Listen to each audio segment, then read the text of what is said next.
My first RTS video on this channel wasn't actually a Warcraft one, but instead a Starcraft 2 Wings of Liberty challenge, where I could only train the unit I unlocked on the previous mission. Since I was still learning how to make these videos, there's a lot I'd change about it if I were to do it today. So I'm going to do just that. It's time to give that video the update it deserves, but with a twist. This time, I'm using the Starcraft 2 Archipelago mod, which randomizes mission order, upgrade unlocks, and most importantly, when I get new units. My rules are as follows. Rule 1. I can only train the most recent unit I've unlocked. 2. If my current unit does not shoot up, I can construct missile turrets. 3.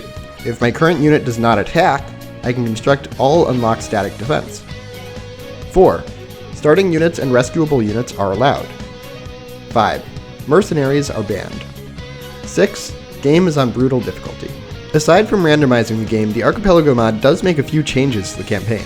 For starters, it modifies the tech tree so that you do not need a factory to build a starport, so players can get ships before they unlock the factory. Secondly, early missions often contain more Vespene gas than they usually do, since players won't always have access to Marines.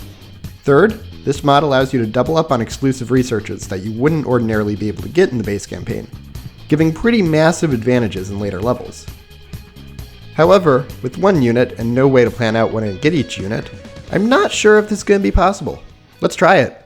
Chapter 1, starting off with the Diamondback.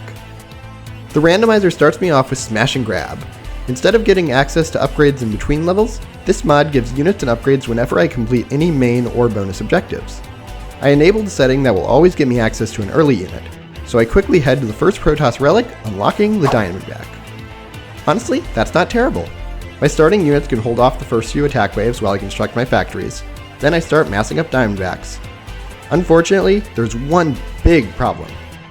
I have literally no anti-air because I haven't found the missile turret yet, and 3 Mutalisks attack my base. The good news is that while I can't attack the Mutalisks, my enemies can attack them. I leave my base with my Diamondbacks, lure 2 Protoss Stalkers to my base, then let them fight the Mutalisks. And they don't kill a single Muta. Stupid Protoss, can't rely on them for anything. For the record, it is possible to defeat these 3 Mutalisks with your starting 3 Marines and these 2 Protoss Stalkers.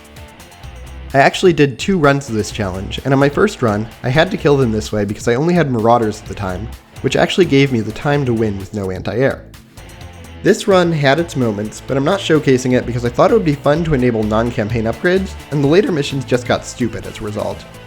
My battlecruisers had Cloak, my Wraiths dealt actual damage to ground units, the Raven had a 75 damage auto attack, everything gained +1 range, siege tanks increased their range the longer they were in siege mode, my stim packs were auto-casted and healed by Marines.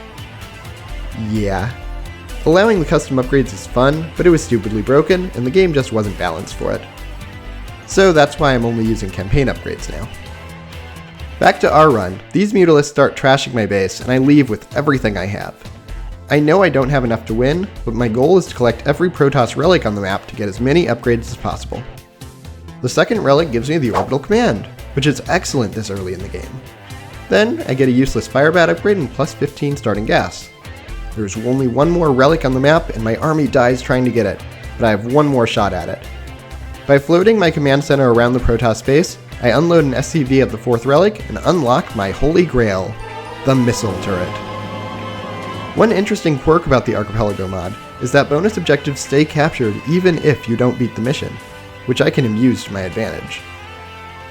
Even though I lost in my first attempt, the next time I load up the mission, I start with an orbital command and can build missile turrets, which is more than enough to beat my first mission. Chapter 2, the world's slowest chase scene. Next up is the Great Train Robbery.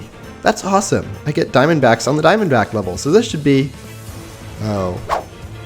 Well then, I guess I'm going with Reapers.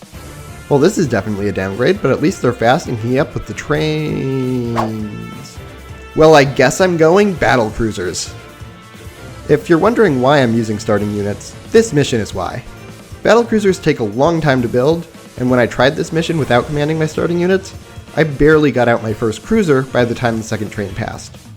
A lot of this campaign just isn't viable without starting units, especially when you only have later tech tree units with long build times. Even with the rescuable Diamondbacks, I struggle here. battlecruisers don't fire while moving yet, and they are so slow, making it nearly impossible for them to keep up with the trains. Yamato Cannon is very good at dealing burst damage, but I can't move around with my BCs at all. To adjust, I take my expansion immediately with my first few Diamondbacks, then keep my battlecruisers stationed around the top 2 train tracks. I buy a bit of time by letting the 3rd train go, since I don't have the ability to guard the southern track at all. When the Dominion starts building bunkers, I split up my battlecruisers between the top 2 tracks, sniping enemy SCVs and using my reinforcements to repel attack waves. The battlecruisers do fantastically against Marauder kill squads, and when I finish off the last Marauder, I unlock the Ghost. Well, that's unfortunate. I hope I have enough battlecruisers because I can't train any more for the rest of the campaign. I build a barracks and train a Ghost, but it dies as an attack wave hits my base. I consider saving my base, but realize it served its purpose, so I go after the last train instead, which comes on the southern path. Panicking, I take my entire army and rush towards the train, thankfully arriving just in time to intercept it. I Yamato the final train down, finishing off the level. Chapter 3, a surprisingly disappointing specialist. After that, we head to 0 Hour. This mission is normally pretty boring, but Archipelago unlocks some tech behind unique bonus objectives, and I can get up to 4 new unlocks for destroying hatcheries here. I'm assuming ghosts are going to do really good, so I go out, launch a couple nukes, and get absolutely demolished by the Zerg. I beat the level, but miss out on the bonus objectives for now. The campaign diverges at this point, and I can either head to Cutthroat or the Devil's Playground. I decide to go to Cutthroat, where I have to race Orland for 6,000 minerals. My first attempt, I build up a bunch of ghosts, then get overwhelmed by attack waves. Honestly, I'm kind of shocked by how bad the Ghost is performing here.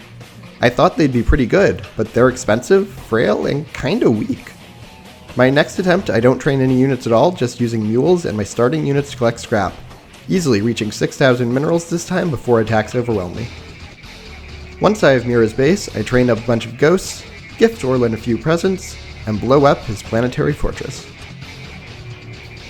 Next up, I escort an idiot in a giant death machine. Tychus wants to blow up a bunch of Terran bases, so I need to carefully balance building my economy and sending SCVs to their certain demise. My plan is to nuke the Terran bases before Tychus moves out, but the AI surprises me with the advanced tactic of moving away from the red dot before my nuke lands. This makes my nukes less effective, but at least I can train ghosts for some anti-air damage, and I just got fire bats. Okay, well, fire bats are bad, but they're at least decent meat shields for the next couple bases. Thankfully, I don't need to use them for too long, because next base, I get Chapter 4, the best unit. Heck, yes. Marines are awesome. As long as I don't micro them to a choke like an idiot, things should be fine now. My remaining ghosts and new Marines snipe a few battlecruisers in the last base, the Odin blows everything up, and I escape the escort quest. With Marines, everything is easy. I destroy all Zerg on the Devil's Playground, unlocking the automated refinery at the end. Then, I head to the Mobius Factor. Things are a bit more challenging here as I only have my starting 2 medevacs to move my army. I lose 1 medevac early, so it takes a while to evacuate my main base, and when I'm focusing on my army, the Zerg overwhelm my main. That's okay though, it's all part of the plan. I lift off my buildings, bringing everything to a near base near the second databank. I start mining the new minerals here, then train more Marines in my new base. With my new base, I don't need medevacs anymore to reach the last data core, so I load up my medevac to take out the Brutalisk and... Okay, fine. I guess I'll skip the Brutalisk for now. That's fine. After training up a new army, I move out again, snipe the last data core, and then... I guess leave my Marines to die since I don't have any way to get them off the planet. Moving on. Man, having Marines is so nice. I might as well just go to Media Blitz next, and you know what? I'm not even going to use the Odin. Instead of doing a sneak attack, I send Tychus off sciencing and... No. Chapter 5. Finding niches for the useless units. Let's be clear here. I could beat Media Blitz with the Odin and static defense, but I really don't want to. So instead, I'm going to fish around and try and find a new unit. Plus, I want to give units their chance to shine, so let's see what the medevac can do. Right now I could try the Outlaws, Safe Haven, Media Blitz, or collecting side quests on previous levels. I decide Safe Haven is my best choice. My goal isn't to beat the mission yet, but to try and complete side quests to fish for a better unit. I can get upgrades in this level by destroying Protoss Nexuses and stopping terror fleets. Using medevacs to ferry my SCVs around, I'm able to easily destroy the first Nexus and stop the first 2 terror fleets. I find the command center reactor, but no new units. After that, I head back to the Mobius Factor, using my medevacs to kill the Brutalisk and wave to a few Marines I left stranded my first time through the level. I don't get anything useful there though. So next up is the Outlaws. Using Perdition turrets to keep me safe and medevacs to heal my starting Marines, I'm easily able to collect a resource cache, rescue some rebels, and do a nice job clearing out that bunker. This gives a slightly better missile turret and a ship armor upgrade, but still no new unit. I then mine out the map, train as many SCVs as I can, then doom drop the enemy base.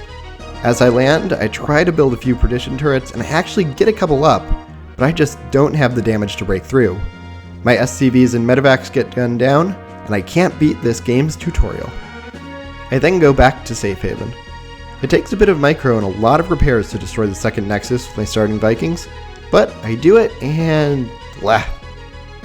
I also stop the third terror fleet, which gives me a useless mercenary. Well, there's only one more objective I can realistically do before I have to beat a level, so I restart and slow push the final Nexus. I construct towers near the final Nexus, then use Vikings to lure the Protoss defenders to the towers. A couple of my Vikings die, but I'm able to do just enough to destroy the Nexus, only to get an infantry armor upgrade.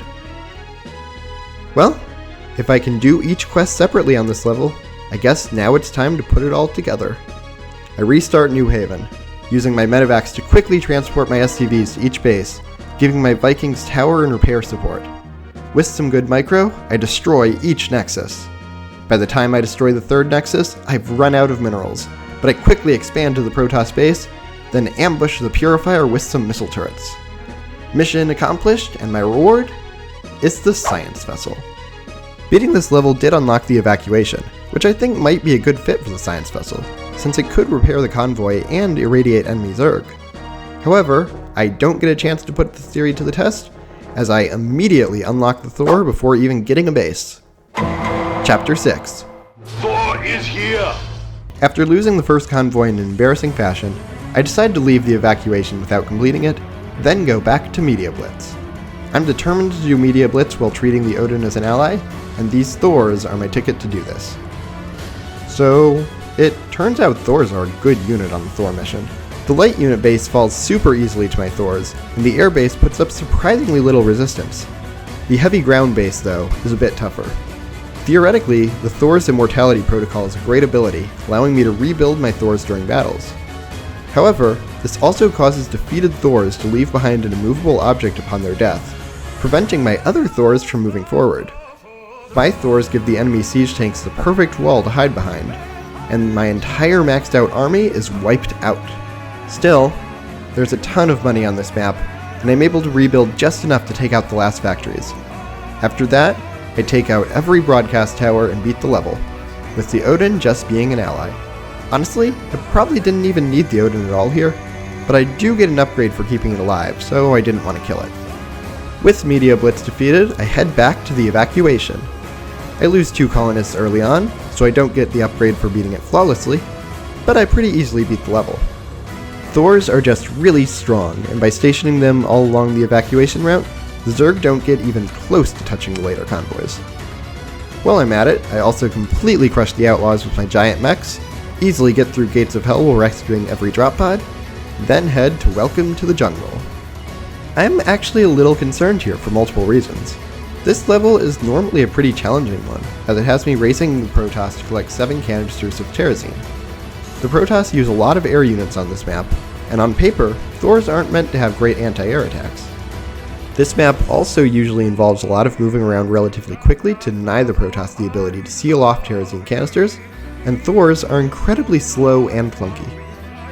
However, this is all in theory. In practice, the Thor really impressed me here.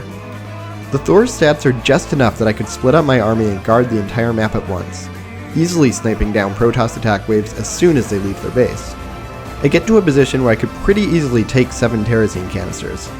But I want more. Destroying the Protoss base in this level is a hard achievement in the game, and thus, Archipelago locks a singular upgrade behind this task. I also get additional upgrades for beating the level without letting the Protoss steal off altars, so my next goal is to get every single upgrade in one attempt, while I still have a good unit at my disposal. With a maxed out Thor army, I charge the Protoss base, risking an easy victory for this achievement. My western group of Thors stall out as Thor husks block the entrance, and my remaining Thors are forced to retreat. My eastern group, however, fares quite a bit better, making massive progress and destroying a ton of production. To rebuild my scattered Thor husks, I take a couple of Vespene geysers in the Protoss base, then continue sniping pylons. Eventually, my western group meets up with my remaining eastern group, and my Thors finish dismantling the Protoss, earning me the victory without mining any Terrazine. At this moment, I get so many upgrades all at once. First, for beating the level, I get the Marauder. Then, for allowing the Protoss to steal no Terrazine nodes, I get the Viking. Then, for allowing the Protoss to steal 3 or fewer Terrazine nodes, I get... Chapter 7. Medics are bad, but towers are good. The Viking and Marauder would both be amazing units I'd love to have, but, well, when I looked at this list, I could only draw one inescapable conclusion.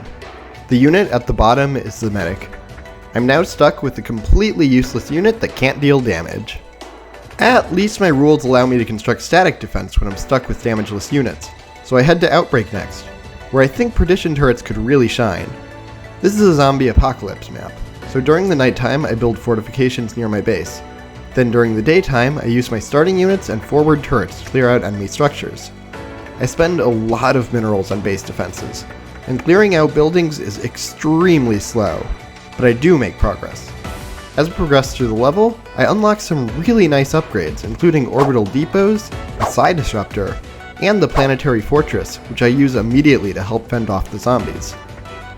I even construct a hive mind emulator and try to steal some aberrations attacking my southern barricade, but unfortunately, my mind-controlled units still die when the sun comes up, and I can't use them to clear the enemy structures.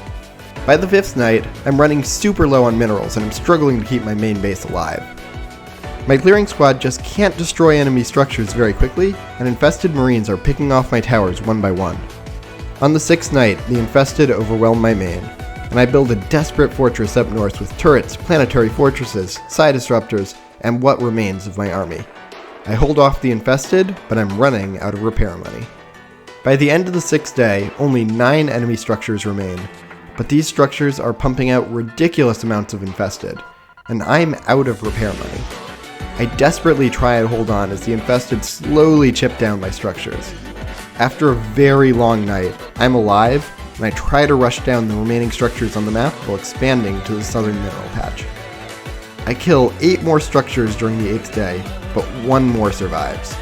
I could probably rush the final structure and barely get it, but by destroying a second bar, I unlocked a new unit, the Hercules. This massive dropship is hilariously the perfect unit for this level, as I barely have enough time during the day to train 2 of these things. Then I just scoop up every unit I have and wait out the night peacefully. After the night passes, I unload my remaining army at the last structure, easily destroy it, and complete the mission. I now have the option of doing Safe Haven, Maw of the Void, or Shatter the Sky, and I'm not too thrilled at trying any of them with the Hercules. However, I am thinking it might be possible to beat Maw of the Void using Dark Templar drop strategies, so I head there next. I clear out the first landing zone, and immediately unlock the Predator. Chapter 8. Fishing for something better. I try the level, but make a few silly micro mistakes when starting battlecruisers, lose all 3 before destroying the second power field. Acknowledging defeat, I quit and regroup, thinking about where to go now. I still really don't like any of my 3 options with the Predator, so I choose a 4th option. I head back to 0 hour in an attempt to fish for a new unit. To unlock new upgrades here, I need to destroy Zerg hatcheries, something I failed to do with only training ghosts. On paper, the Predator looks amazing here, because the Zerg have a lot of light ground units, which the Predator is quite good against. In practice, the Predator costs a ton of Vespene gas on a mission that doesn't have too much gas, and I struggle building up an army. My first attempt, my army dies while trying to break through the Zerg base. My second attempt goes a bit better as I cut out some gas-heavy upgrades and structures from my build order, get more Predators by the time I attack, and manage to break through. My Predators all die and my army gets seriously bludgeoned by the Zerg, but enough Marines survive that I start getting shots off from their hatcheries. The base I targeted has 3 hatcheries in it, and the structures start falling. As the first hatchery falls, I get an incredible reward, the Siege Tank. This unit is probably the best unit the Terrans have, and when I combine it with missile turrets, I'll be And the second hatchery gives me the Goliath. Oh, come on. Well, the Goliath is pretty solid too, I suppose, and might actually be a better fit for some of the levels coming up. It has a bad reputation because it's bad without the armory upgrades in this campaign, but I have researched both Goliath upgrades already by this point, and these upgrades make it a really solid unit. The third hatchery gets me a bunker upgrade, which will be nice when I eventually unlock the bunker, and then my army dies before I can get the fourth hatchery. I'll be back eventually, but for now, it's time to move on with Goliaths. Chapter 9, a horrifying intermission. I go to Haven's Fall next, and with Goliaths, the level is super easy. However, before we move on past Haven's Fall, I wanted to quickly reference my first run, because in that run, I had the Science Vessel here, and it was awful. I don't even know what to say about this one. It's not even part of the run I'm showcasing, but it's just, I need to share with you the pain that this level can cause if you have the wrong unit. I guess I'll just show it to you. Cue the music.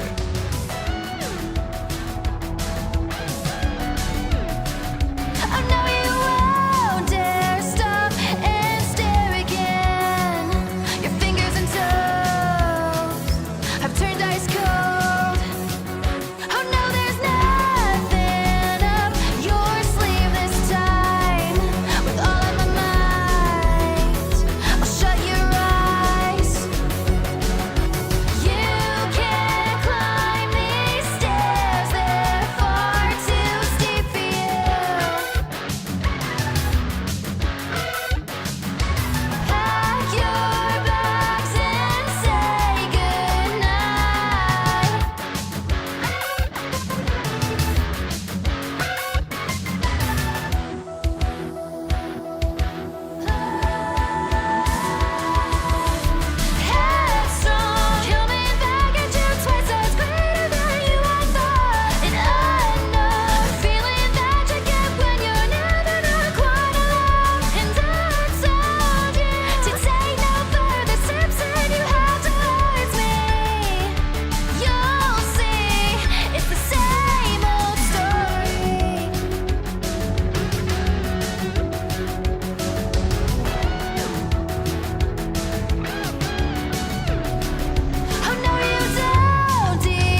Chapter 10, My Most Dramatic Mistake. Okay, now that we've gotten this trauma out of our system, let's get back to the main run. By beating Haven's Fall with Goliath, I unlock the Spectre. Just like I did with the Ghost, I'm expecting the Spectre to be really powerful, so I go straight to Shatter the Sky. My thought process here is that it should be really easy to sneak in and nuke down all the Zerg coolant towers, and that an army of Spectres should be able to beat anything in a straight up fight. I was overconfident and lose a lot of Spectres early because of it. Spectres have the same problem Ghosts did. They're really expensive, squishy, and don't have much anti-armor damage. However, Spectres do have some redeeming qualities that I learned very quickly. Their area stun ability is blatantly overpowered, and their range is very good. When I start playing things a little slower and micro more carefully, I'm able to stabilize and build up an army. As I destroy the second coolant tower, disaster strikes. I unlock the Raven, and I can't train any more Spectres for this mission. I still managed to take out the Leviathan and the third coolant tower without too much issue, but my Spectres are running low on health and I have no way to heal them. I move my army towards the final coolant tower, then make the biggest mistake of the entire run. Instead of microing my Spectres and their incredibly overpowered stun ability, I start trying to micro my Ravens instead, and my army gets wrecked. Then, when I move into the final Zerg base, I no longer have the critical mass of Spectres required to break through. Zerg counterattacks overwhelm me, I run out of Vespian gas, and I have no way to effectively fight Broodlords anymore. I lose, and this loss hurts, because now I can't use the Spectre. I need to figure something out with the Raven, and I'm suddenly in a terrible position. Chapter 11, Flyers Unite in the Ripfields. The Raven at least flies, so I quickly head back to Engine of Destruction and destroy the Loki, which is an optional boss I couldn't get my first time through. Sadly, this doesn't give anything useful, so I go back to Maw of the Void, hoping to unlock something good there. The Raven's auto turrets are able to help defend my base, but they aren't very useful inside the Ripfields. However, by being very careful with my starting battlecruisers, I can make progress on this mission. I have defensive matrix on my battlecruisers now, which is actually pretty nice here because it's a shield, which gives my battlecruisers a short duration immunity to the Protoss Ripfield.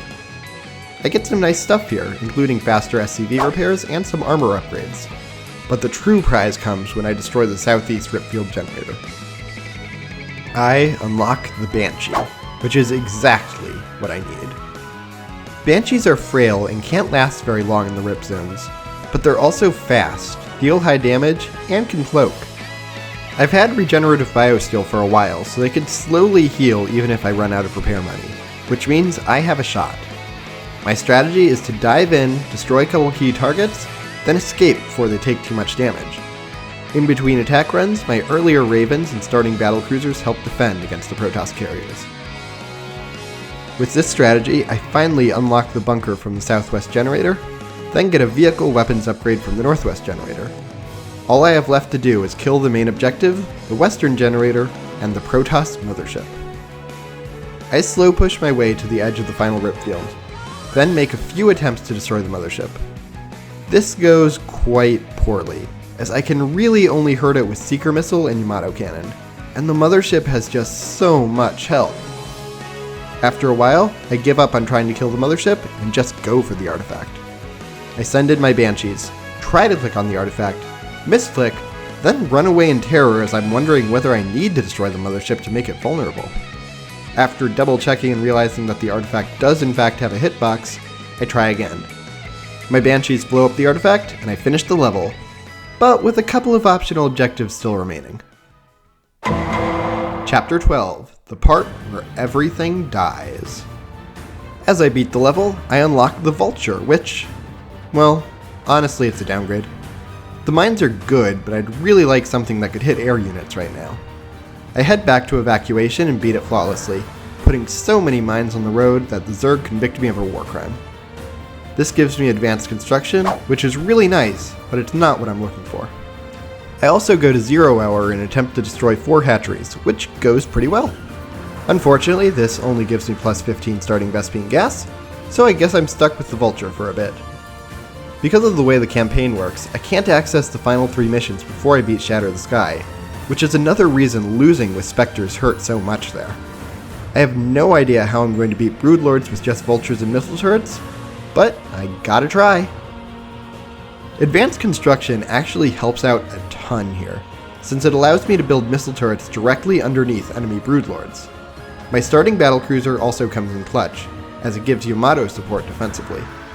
My strategy for actually attacking the Zerg, though, is a lot less efficient.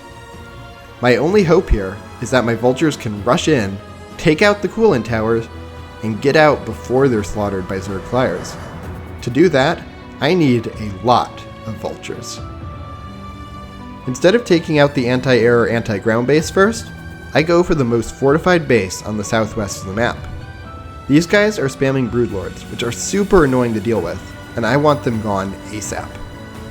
So, I max out, send 77 Vultures into the base, and target the coolant tower.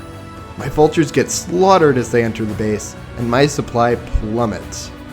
I reach the tower, but my army isn't quick enough. I get it down to 440 health as every single Vulture dies.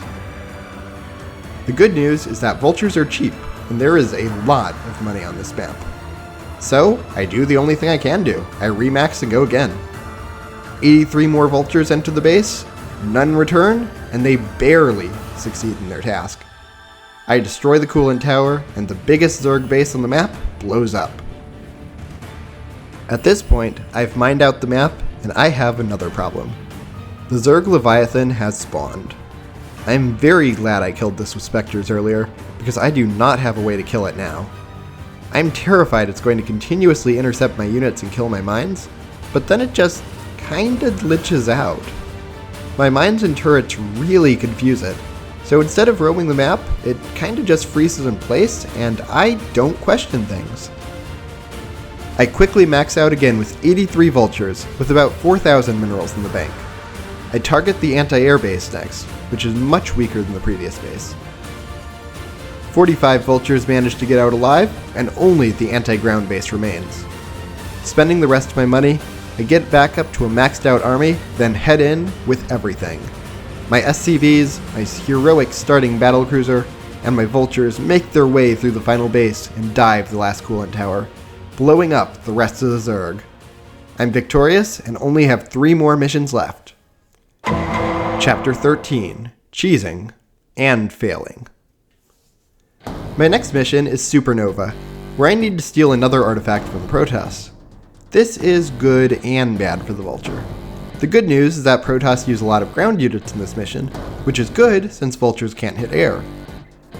The bad news is that the Protoss have a ton of armored units with AoE damage, which is very bad for the frail, anti-light Vulture. When I grab the first Protoss relic, however, I unlock the Hellion, which is basically a worse Vulture, so nothing really changes here. I barely managed to take out the first Protoss base, but the second one gives me a ton of trouble.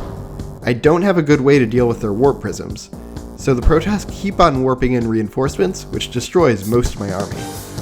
While I'm still trying to destroy the base, they send in another attack wave with some Phoenixes, and my army can't handle that at all. I make a couple of honest attempts with Hellions, but I can't break that second base, so it's time to resort to cheese. Specifically, the same cheese I used the last time I did this level, because Supernova is beatable without training a unit. By spending a bit of time mining at the start of the mission, I'm able to get some repair money, then take flight. My Banshees escort my buildings across the map until I get to a narrow bridge in between 2 Protoss bases. By sacrificing a couple of buildings, I can escort my command center to a tiny area behind the Protoss base, where enemy ground waves can't reach me. Then, I can build an engineering bay, construct a few missile turrets to pick off enemy Phoenixes and warp prisms guarding the artifact, then use my Banshees to get rid of any cannon towers in the way. With that, I should be able to cloak my Banshees, destroy the artifact for free, and beat the mission. I should be able to. In theory. I've done it before. But then, when I destroy a warp prism powering a proton cannon near the artifact, everything goes insane. I don't know whether this is a side effect of the Archipelago mod, or if I got really lucky not experiencing this 2 years ago. When I take out this prism, the Protoss start using warp prisms to transport ground units to my base. They spam constant pressure and blitz down my missile turrets, and my only recourse, which only works sometimes, is to hide my command center in the corner of the map. My banshees can't stay cloaked forever, and when their cloak runs out, stalkers and sentries snipe them, leaving me with nothing. Even if I hide successfully, a fire wave destroys my command center before it destroys the artifact. I keep getting so close, and I keep losing. At long last, I finally managed to block a warp prism from unloading by landing a factory in a small space, keeping 2 banshees alive in the process.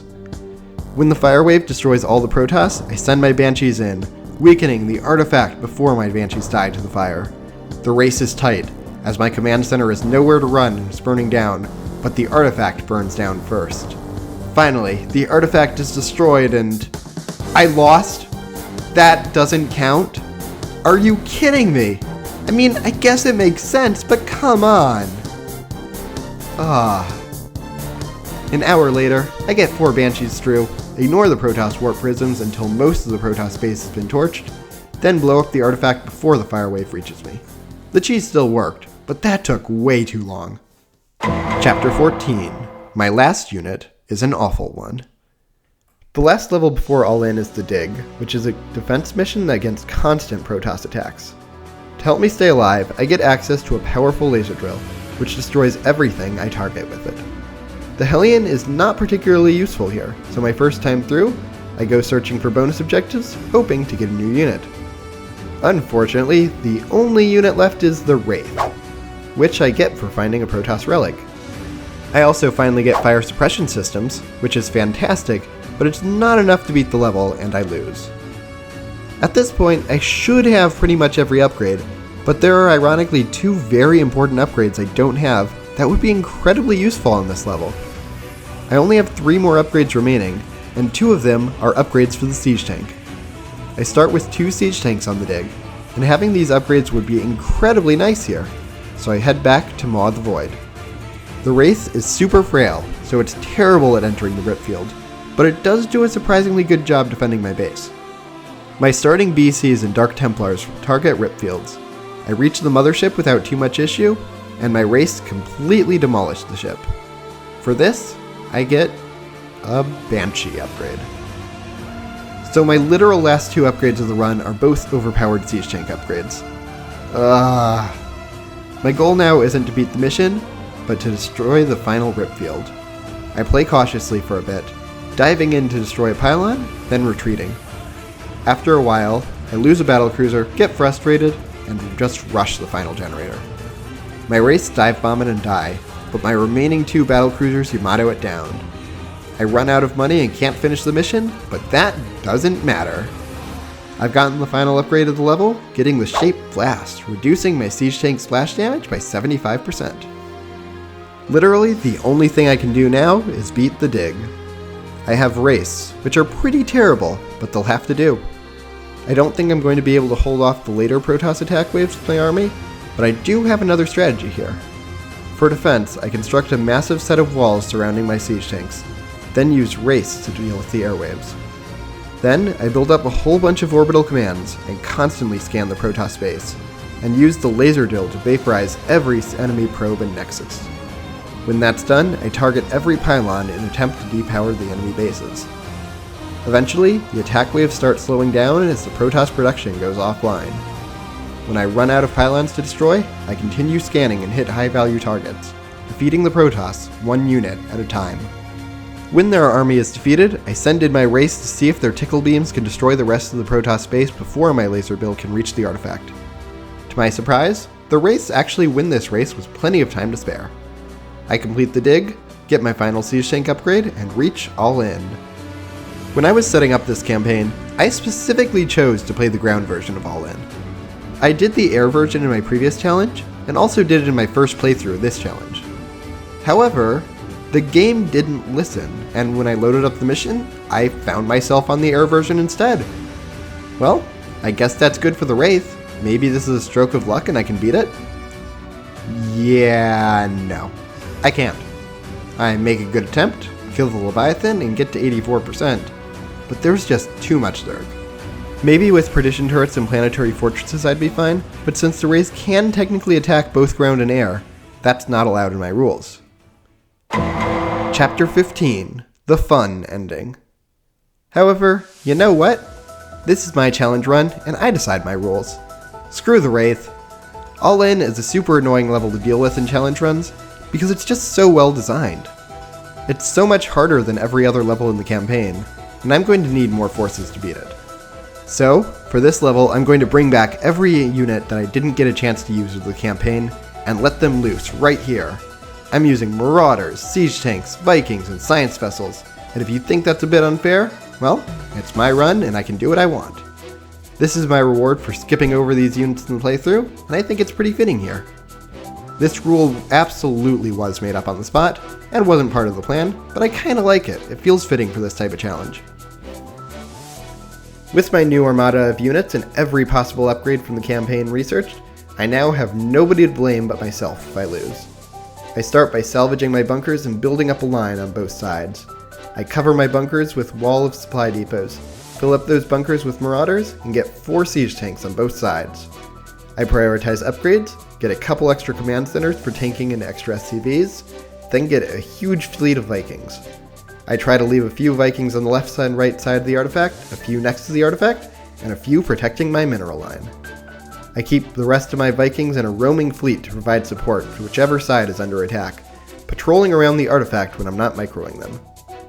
With this strategy, Kerrigan is still super scary, but the rest of the Zerg is manageable. I kill the Leviathan, barely drive away Kerrigan's last attack, and the artifact fully charges. This campaign is over. So, is it possible to beat Archipelago Wings of Liberty while only training the most recent unit you've been given? Absolutely, with the right seed and the lucky quest order. But this type of run isn't about proving something is possible. It's just about having fun with the game, doing something unique, and figuring out ways to overcome challenges you wouldn't ordinarily face. I could do this same run another 10 times and find 10 completely different experiences. Some easy, some impossible. I had fun with this run, and the uncertainty was a huge part of it. I never knew what the next level would be like, and I had no idea if a savior or disaster was just around the corner. If anyone wants to try this challenge or a similar one themselves, I'd love to hear your stories about it in the comments.